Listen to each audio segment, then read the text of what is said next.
азыр коопсуз шаар долбоорунун тесттик режими бул жерде камерадан бардык нерсе көрүнүп атат.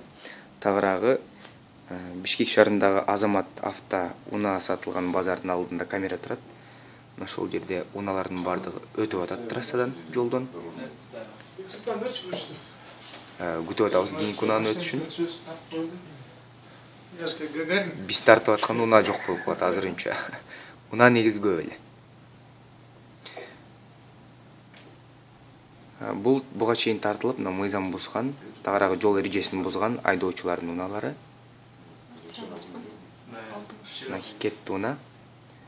Мына ушул унаалардын номерлары мамлекеттик номерлары. Бул жакка автоматтык түрдө мынакей бул жерге кызыл белги менен көрүнөт дагы. Эгерде мыйзам бузгандар аныкталса, дароо бул жактагы камерага түшүп, ошондой эле бул жерге мындай мамлекеттик номери чыгып берет мыйзам бузгандар. Анан бул жакка мыйзам бузду, бузбады деп бул жерге мынакей экинчи кошулуп берет.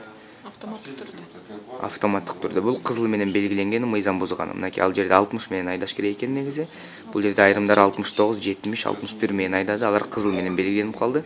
58 менен айдаганы белгиленген жок. Ушул белгиленген мыйзам бузган, тагыраагы жол эрежесин бузган айдоочулардын атына дароо эле автоматтык түрдө бул маалыматтык борборго келип маалымат түшөт. Аларга кат аркылуу мыйзам бузганы маалымдалат.